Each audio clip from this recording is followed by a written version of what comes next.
Amen. Praise the Lord. Yes. It's another blessings for all of us to be here, gathered in the presence of God, worshiping, singing praises. Listen to His words, learn from them, that we may grow in the faith. Look, yes. Praise God. So now it's better. Yes. As I said, it's a blessing for all of us to be here, to gather in His name, to worship Him, and learn from His Word. And again, I thank God that He's given me another opportunity to be here, to share the Word of God, that we may learn from it, that we may be encouraged, strengthened, and not only that, that we may be able to share this also. Don't just keep it to yourselves. Share it to other people as well. And I thank God for this afternoon. We will be discussing Psalm 51. And from the previous message that we have, we all know the story of David and Bathsheba, which Pastor Adele had for 2 weeks and discussed that one. Now we will be discussing Psalm 51 because this is what King David wrote after that incident with Bathsheba. And I hope we will learn something from it. And before we start, let us pray. Our Heavenly Father, we are so grateful and blessed to be here. We thank you, Lord God, that you have brought us safely in this place of worship, that we may sing praises to you. Not only that, O Lord God, to enjoy your presence and to listen to your word, O God, that would encourage us, strengthen us, O God. And give us guidelines, O Lord God, in our daily lives. May your Holy Spirit guide us in all truth. I pray, O Lord, that you guide my lips, that I might speak something that would honor you and that may be beneficial to everyone who hears. Again, O Lord God, to you we give the glory and honor and praise in Jesus' name. Amen. So, I titled it Reviewing Repentance because this is the last Sunday that we have for this theme, right? I'm just going to review what is previously preached here in our congregation. As I was studying this Psalm of David, I subdivided it into 3 sections. So it would be much easier for every one of us to remember. Just 3. You can make it 4 or 5, but I just make it 3. It's easy to remember if it's like just 3, right? And I hope we learn something from it. And before we start with Psalm 51, I just want to review what has happened in the story of King David, some of the things that I have read and things that I've learned, right? We all know that this happened during the spring, right? The book of Samuel mentioned it, that this is the time of spring, and this is the time where kings go to war.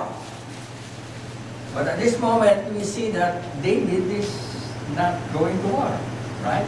He's supposed to go to war, but instead, he stayed in his palace, right? That's why I mentioned in 2 Samuel 11, this is the time of the year. So he wake up and look around, and behold, saw someone taking a bath, who is, according to the scripture, is very beautiful. It's not beautiful, very beautiful. Right? So he saw her taking a bath. And then he asked somebody. It says there that David sent someone to find out about her. Okay. Find out who's that beautiful lady who's taking a bath. And the servant said, or the man said, he didn't state a fact. Instead, he gave the answer in a question form. And he said, it says there that it's like saying, oh, I saw a beautiful lady over there. Could you find out who she is? When the guy came back, the guy didn't say it's Bathsheba, the wife of Uriah, which is, if you would make a statement, direct statement, this is Bathsheba, the wife of Uriah. But that's not what the servant said, because he's scared. Why is he scared? Because this is the king who's asking for that lady. So what the guy said is, isn't it? Isn't it? It's like saying, isn't it this is a married woman? That you're asking? You're already married with many women. Right? From that point, you could already see that David is being given a warning. He's already being given a warning indirectly by the servant because he's scared. You're talking to the king. Right? Instead of saying, you have so many women. Why are you interested in this woman? That's why he put it in a question. Isn't it? My Lord, this is the one for Uriah. It's something like that, because he's scared. Because if the king said, I want that, nothing he can do. He said, okay, take him. Take her. Bring her in. So we can see that it happens, I would say, by chance. This is not something that David planned. Right? He did not scheme it. He did not plan it to do this. It happened. It just happened. And sometimes in our lives, it happens also. Right? Just because, we are enticed by our sinful nature and, we commit something. Right? We don't plan it, but sometimes, we are in a certain predicament that we compromise. Right? We don't want it, but sometimes, instead of being shamed by some people, you just compromise. Right? So this is what happened to David. Also, we found out that David, instead of going to war, he was idle. I remember this saying, an idle mind is the devil's workshop. Right? If you don't have anything to do, your mind will be playing, That's why, you always keep yourself busy. Right? In order to show all these bad things, you cannot keep your mind empty. You have to put something in there. Right? If you have a bad habit, in order to overcome that bad habit, you have to put good habit. You cannot keep it empty. Right? So this is the thing that we saw in David's life. This is not something that he planned, it's something that happened, and because of his desires, he was tempted and he committed a great sin. Right? So, I have divided it into 3 groups, and let's see the first one. What characterized true repentance? See, David wrote this psalm, and everybody knew it. Meaning to say, this is something that David did not whitewash. It is a sin that he did not put under the rug, or minimize it, or hide it. He could have the power to do that. He's the king. But instead of hiding it, minimizing it, or whitewashing it, because sometimes, when we commit something that's shameful, what normally do? We try to hide it. Try to hide it because it's shameful. Because if it's not shameful, why hide it? Right? It's shameful, that's why we hide it.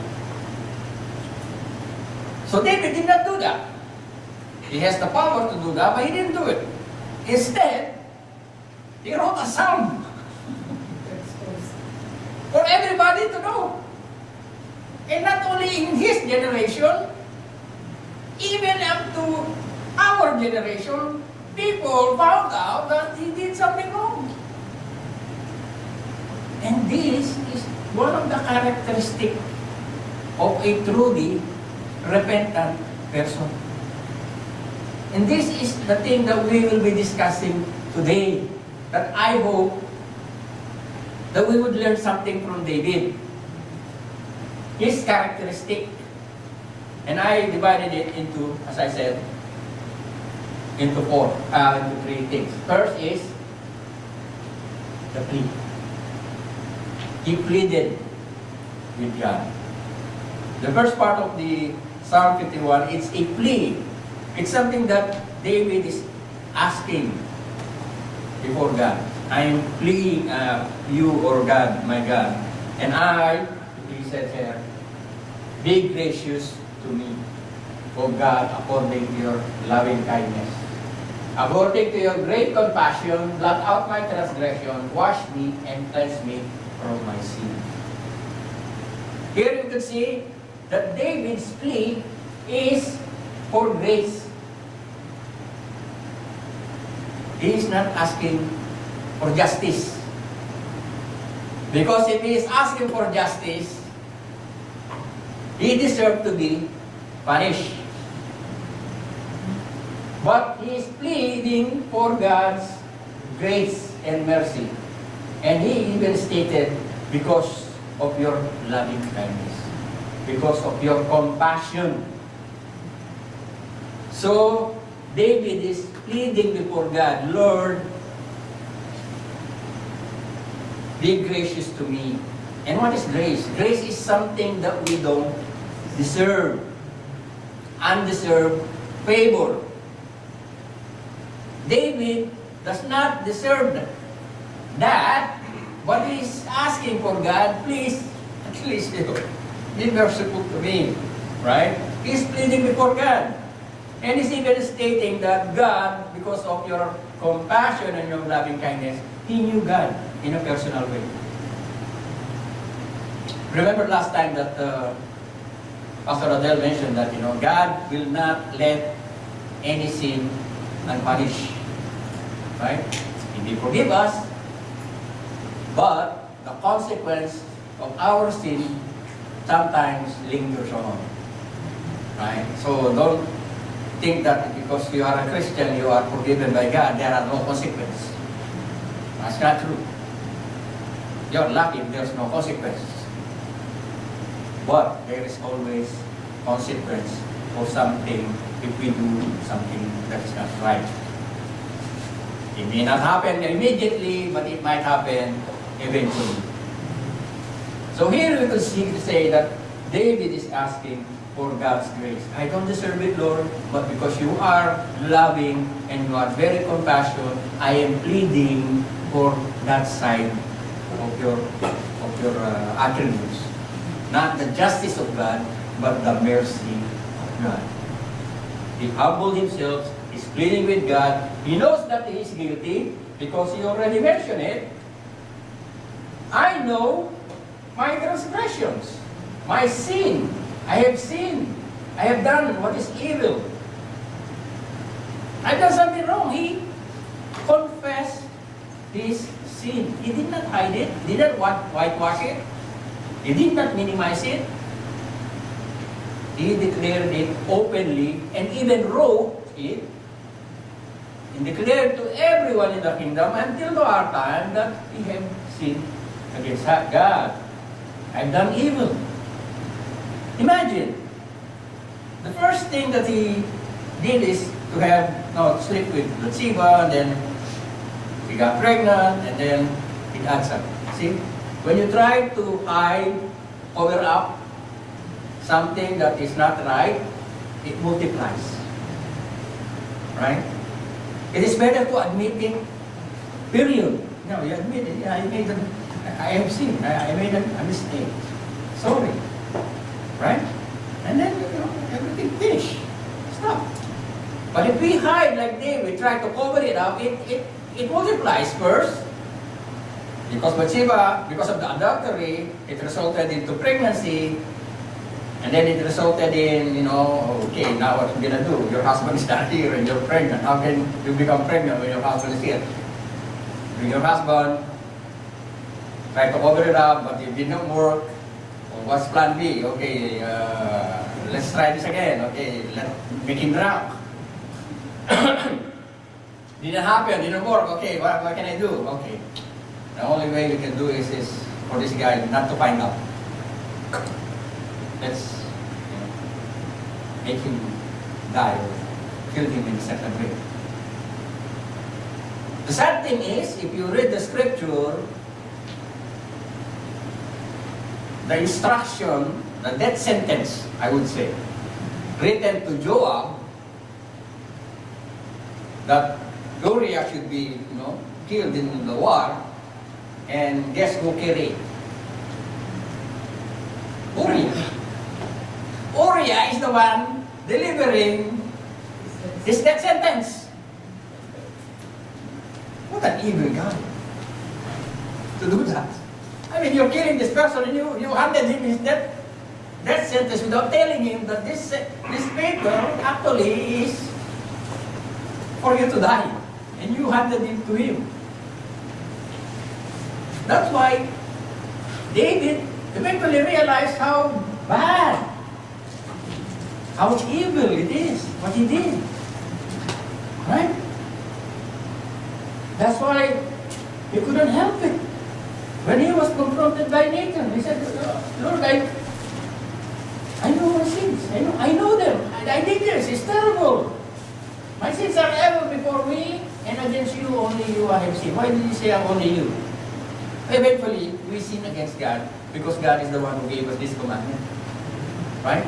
Whenever we commit sin, we sin directly to God first. We broke His law, we sin against God.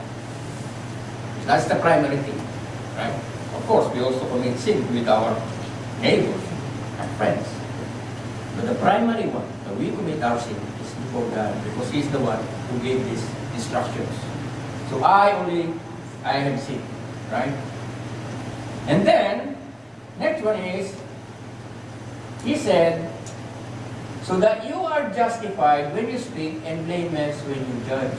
Behold, I have brought forth in iniquity and my sin, my mother conceived me. Behold, you desire truth in the innermost being, hidden part you will make me known. Here you see that David is saying is, I know that God is just. I'm not hiding this. I'm not denying this. I am declaring it.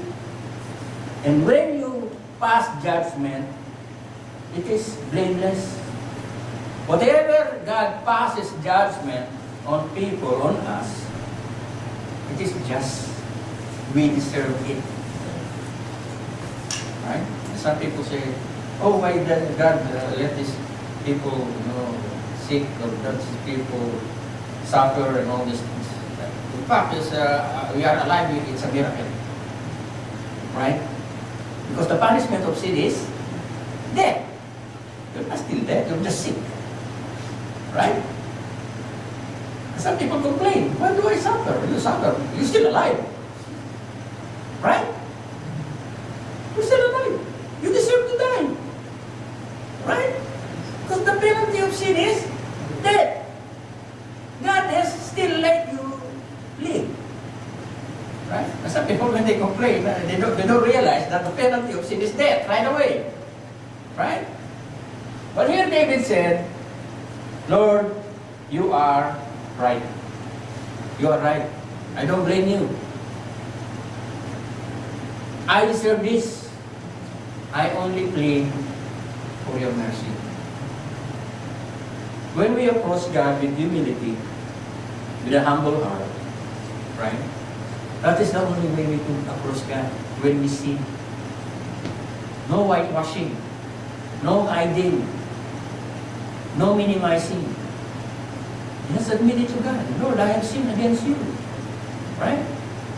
The only problem is sometimes is because we don't want people to find out that we have sinned. But who doesn't sin? No one. We all sin. The only problem sometimes in the church, that's why people cannot open up, is because people are judgmental. They think that they are holier than thou. That's why, when people, they are afraid that they will be shamed. Right? But who here doesn't sin? We all sin. You have to, That's why some people, they cannot open up. They cannot, admit. They try to hide it because they're thinking like, if I say this, they would think of me less. Right? And sometimes it's the culture of the church. Sometimes it's like that. That's why people cannot open up. So they try, instead of being shamed, they will just try to minimize it. Or try to hide. I think when people are already, when they know that the people around them would support them or would understand, maybe people will be more willing to open up. That's the thing sometimes that happens. So that is the plea of David. He's pleading before God, asking for grace and mercy. That's the first part, okay? The plea. The second one is the prayer. They're all letter P, so it's easy to understand. Second one is prayer. Now, this is what David said. Purify me, Lord, with hyssop, and I shall be clean. Wash me, and I shall be whiter than snow. Make me to hear the joy of gladness, and let the bones which you have broken rejoice. Hide your face from my sin, and blot out all my iniquities. Create in me a clean heart, and renew a steadfast spirit within me.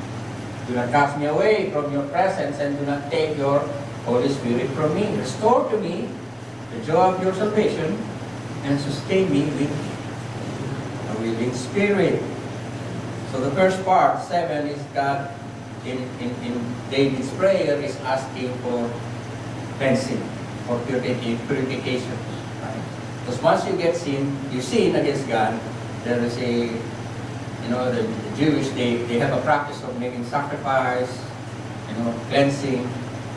And here you see that, they have this hyssop, some kind of weed that they use for sprinkling, for washing.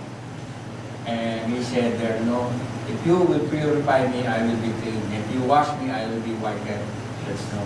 Look at the beautiful snow. Right? It's white. Right?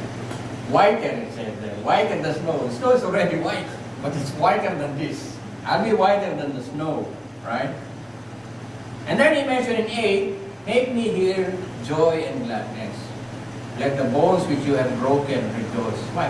Why is he saying this? Because he has lost the joy and his gladness. When you commit sin, there is so much guilt in you, and you cannot smile. It's so difficult to smile.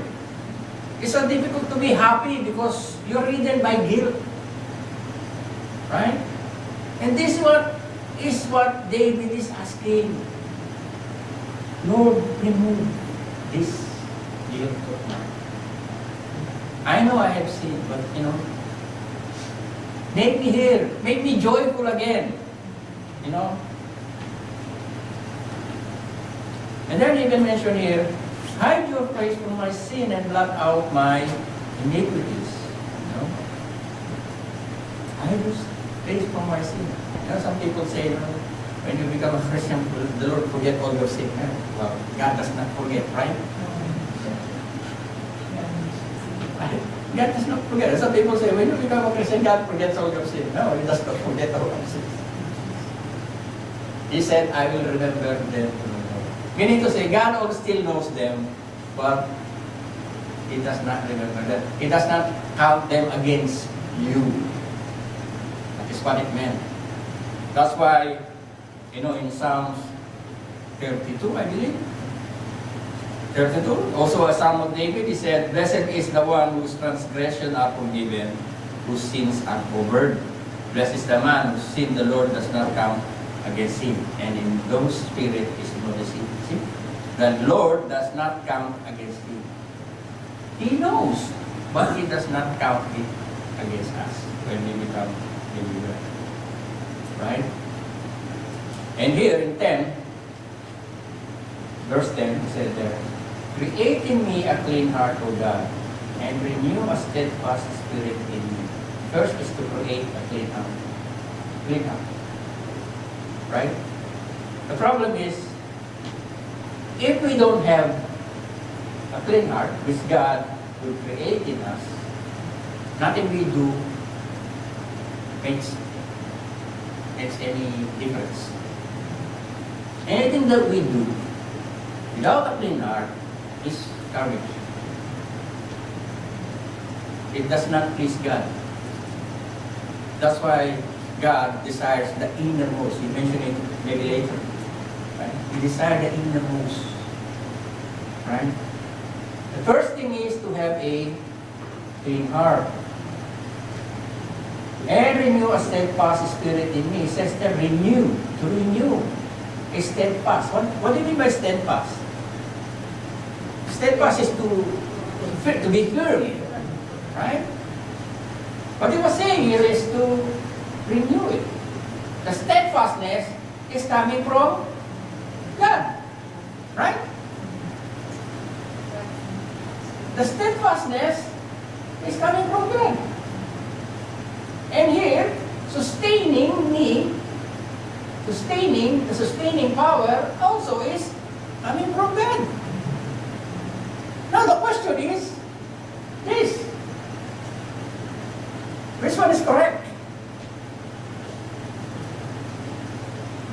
Perseverance of the saints, meaning to say we try to be good. We persevere, right? We do what is right. Right?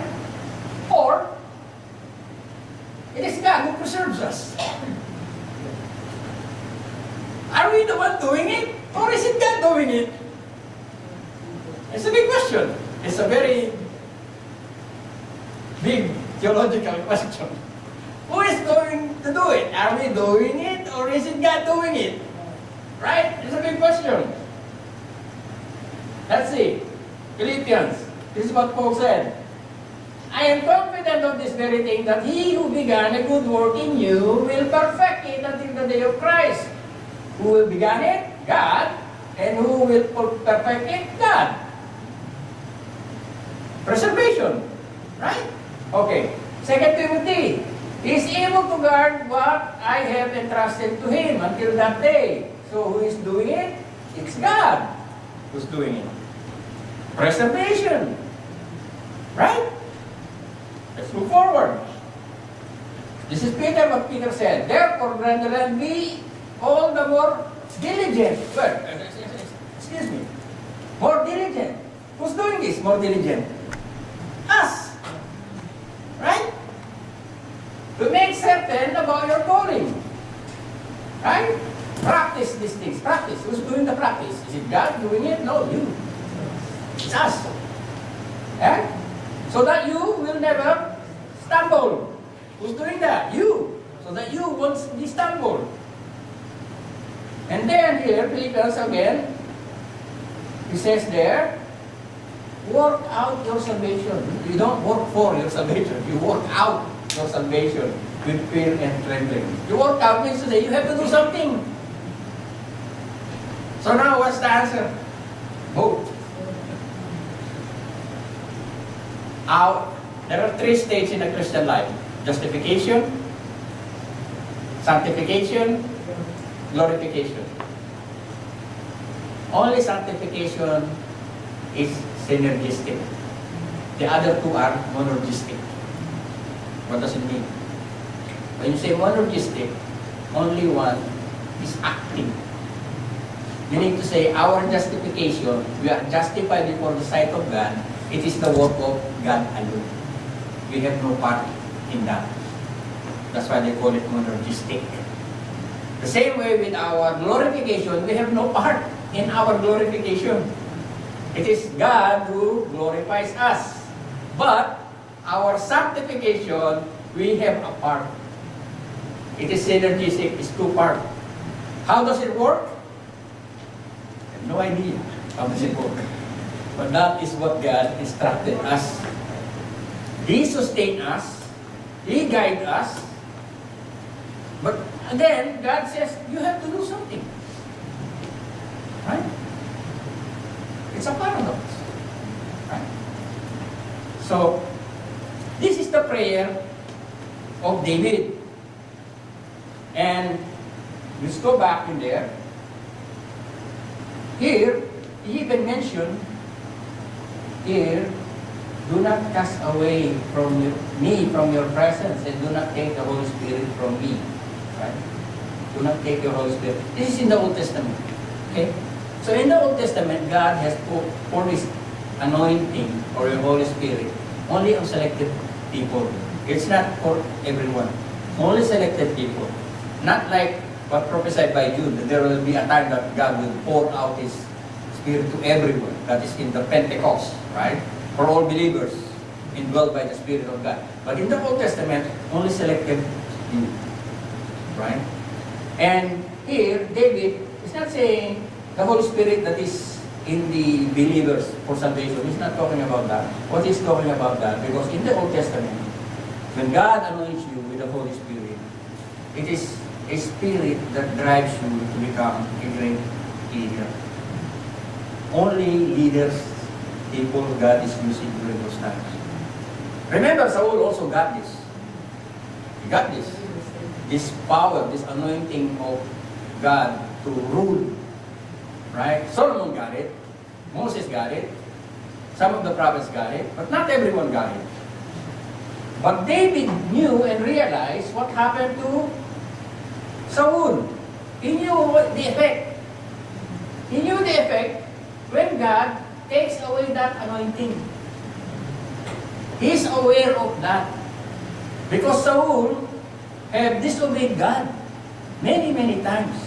Right? He knew that. That's why he said, please Lord, don't take away this anointing. This anointing that makes me become a great leader, a great worker. Right? Do not take away this. Restore to me the joy of your salvation. As I said, once you sin, you lose that joy.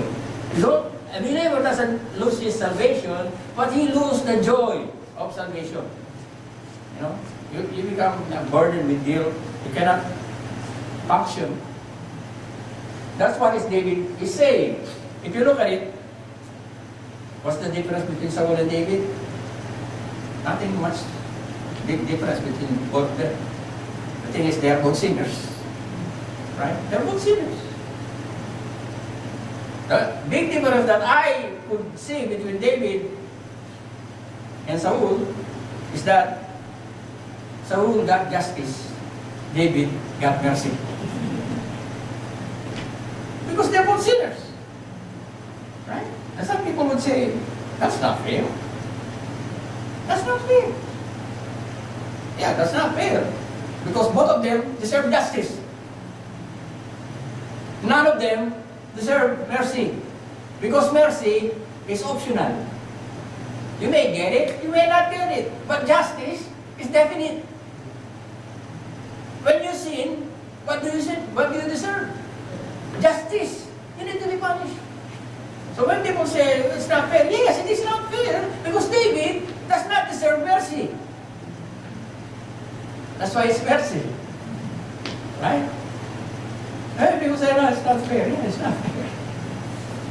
Oh, why did God love Jacob and hate Esau? Yeah, it's not fair, because Jacob doesn't deserve to be loved. I didn't see that. I didn't see it. It's not fair. Correct, it's not fair. But they're thinking like it's not fair because Esau doesn't get it. No. It's not fair because Jacob also, deserved to be punished. But he did not. He got mercy. Right? And people would say, Oh, why don't God just forgive everyone? Just forgive everyone. Everybody. But then again, if you forgive everyone, where's justice? There's no justice. Correct? But God is just. He's just. How can I trust somebody who's not just? Right? Because you cannot pardon everyone. You can pardon some, but you cannot pardon everyone. Because if you pardon everyone, then you are destroying your essence as being just. There is no more justice. That's why some people get justice, some people get mercy. And you cannot blame God when He bestowed mercy on sa others and He bestowed justice on others. We are all guilty. Right? We should take that seriously. Being believers, that we of all the people receive mercy. And some people, they take it for granted. Oh, okay. You don't know the value. You don't know the value, the favor that God has given you. We deserve to be punished, but instead, He sent His Son to die on your behalf. A lot of people don't get that. It's not fair, yes. Right? It's not fair. Right? Why does Jesus need to die for you and for me? It's not fair. He didn't do anything to deserve it. Correct, it's not fair. But I'm saying it a different way than you do. So that's the prayer of David. That is his prayer. Lord, restore to me, restore me. Clean me, sustain me, wash me, purify me. That is his prayer. So what's the first one? The plea. The second one, prayer. The third one, the promise. Right? What is the promise? Okay. This is the promise of David. I will teach transgressors your ways. Sinners will be converted to you. Deliver me from blood guiltiness, O God. Then my tongue will joyfully sing of your righteousness, O Lord. That my mouth may declare your praise. That is the promise of David. Now, did he fulfill this promise? Did he fulfill the promise that he said here that I will teach? I will teach transgressors. I will joyfully sing and declare your praise. Yes. Otherwise you won't have the Psalms. The most beautiful songs in the Bible are found in the book of Psalms. Songs, praises, declaring the greatness of God, declaring the justice of God, the mercy of God, the love of God, the steadfastness of God. Right? Not only did he wrote about it, a lot of people are encouraged by the Psalms. When you read the Psalms, it encourages you. Psalms 23, which we read a while ago. If I put the Lord as my shepherd, I shall not want. It encourages us.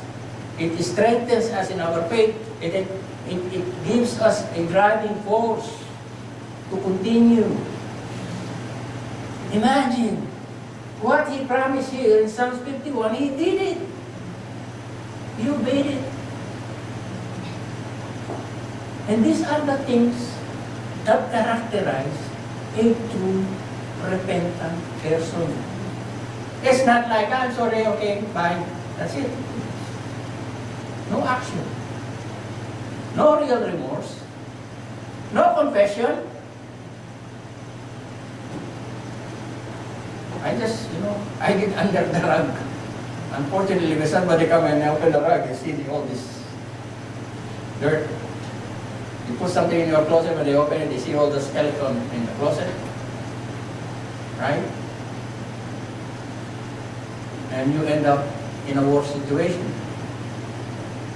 That is the problem. David did wrote, he teach us by the Psalms. He taught us how to trust God. And he wrote at least 75 of the 150 Psalms. Half of them were from David. He gives us encouragement. He teaches us to rely on God. Right? He even testified of the goodness of God. He have delivered me from the miry clay, from the pit. You know? And when we read it, are we still encouraged when we read the Psalms? Yes. We're encouraged. Meaning to say, what he promised to God during those times still works today. Right? And while I was making this one, I was thinking like, I just hope that, Christians would act like the COVID virus, like a contagious virus. You know, wherever we go, we contaminate other people with our beliefs. I just hope like that. I hope that we become like, the coronavirus, and we become like contagious. Right? The David, see David, even though he's dead thousands of years ago, he's writing. That's why those YouTube sometimes, they would last. They would outlive us. And hopefully someday, even though when we're dead, we're not here anymore, people are still watching those. Well, I hope they're still there, right? Yeah. They will be immemorial. They will say, I still see the late brother Willie. Okay, I still see the late brother. Maybe in many, many years, I hope they are still there. Right? Somehow, we make an imprint, like, on the lives of other people. Right?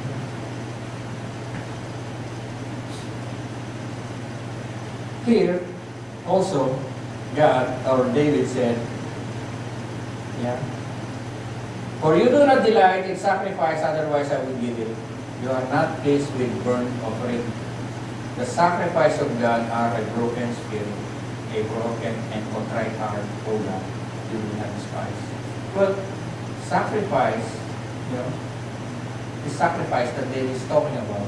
In the Old Testament, they sacrifice animals, burnt offering, lamb, a sheep, a cow, oats, right?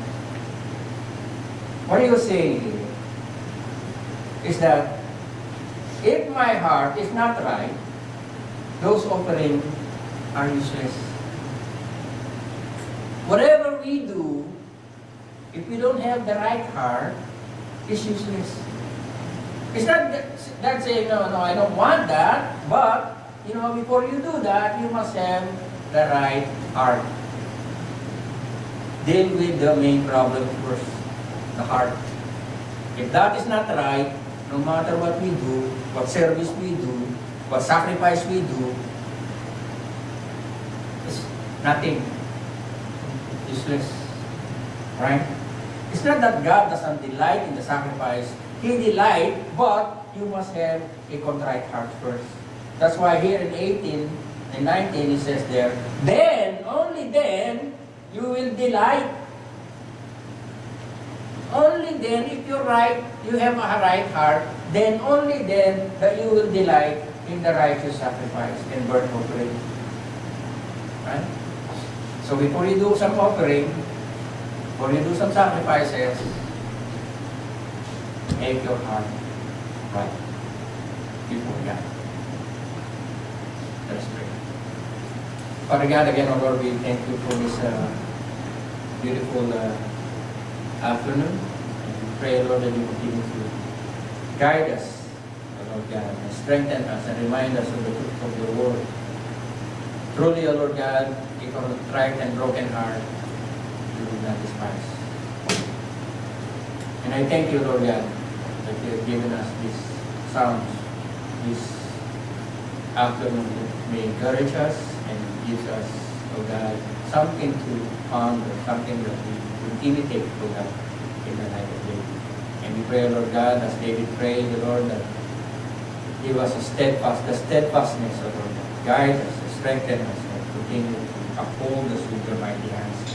Because without you, we can do nothing. And Lord, we thank you, and the glory and honor and praise belongs to you.